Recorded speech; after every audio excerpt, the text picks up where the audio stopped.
Olá, meu nome é Daniel Almeida Barbosa, da Faculdade FEAMIG.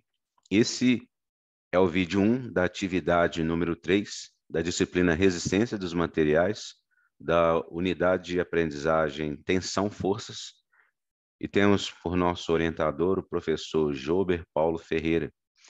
Esse vídeo foi extraído do campo Saiba Mais dessa unidade avaliativa.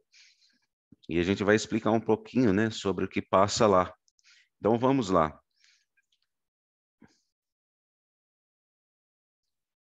Antes de mais nada, seria interessante a gente explicar o que é tensão, né? O conceito básico de tensão são forças, né, internas nos corpos, e essas forças subdivididas no volume do corpo. Basicamente, essas forças podem ser de compressão ou tração. Existem cargas resultantes dessas forças que podem ser as cargas normais, que no caso elas podem ser de tração ou de compressão. Existem forças cisalhantes, né? Que essas forças elas podem cortar a estrutura, né? Existe um momento torsor, que ela propriamente diz, como o nome diz, ela torce a estrutura, né? E o momento fletor, que ela flete essa estrutura, né? Existe nas celiças, basicamente, propriamente dito, as tensões axiais, que são forças que atuam diretamente no eixo central de um objeto, né? E essas forças aí podem ser também de tração ou de compressão, dependendo da direção. E vale dizer que quando ela é de compressão, ela tem um sinal negativo. Quando ela tem de tração, ela tem um sinal positivo. E falando propriamente dito de treliças, né? Treliças, elas são estruturas estáveis, né?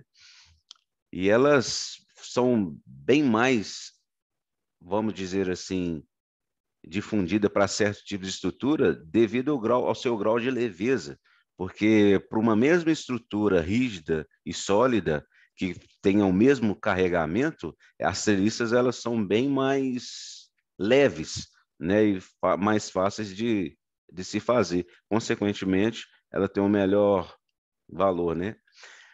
Tem um detalhe, para que uma treliça se torne estável, ela tem uma relação que é a seguinte, que é B mais R é igual a 2N. O que seria isso, né? Essa formulazinha.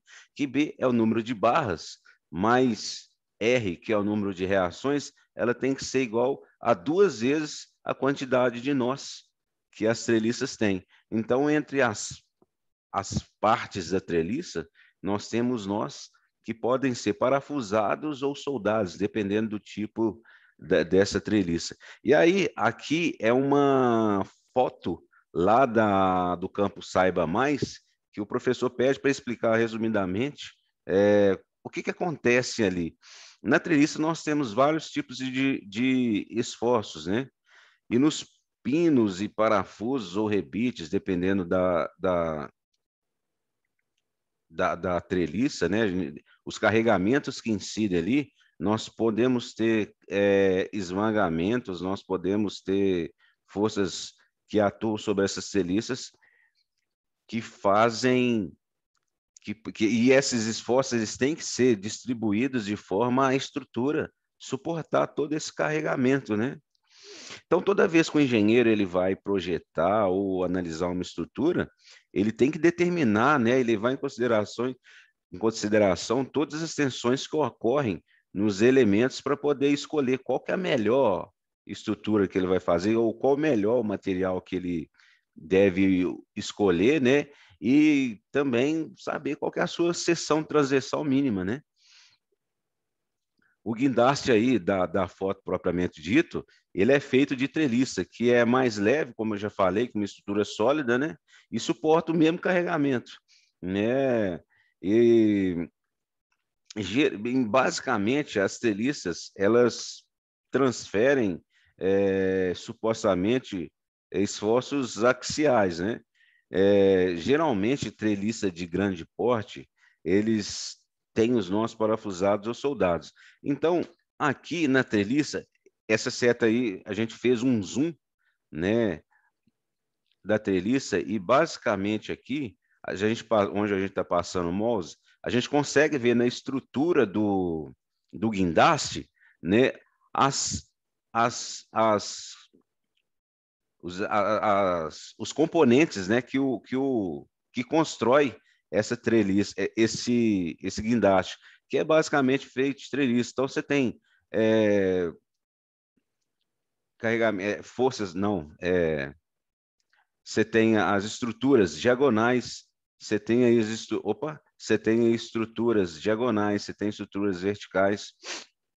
E vale lembrar que é o seguinte, as treliças, elas são muito bem estáveis no sentido vertical. Quando elas sofrem carregamento vertical, elas são muito bem estáveis. Mas nesse plano horizontal, que no caso é o que forma a lança da treliça, né, ela tende a ser instável. Então, ela tem que ser contraventada de uma forma muito bem planejada para que ela possa suportar esses carregamentos.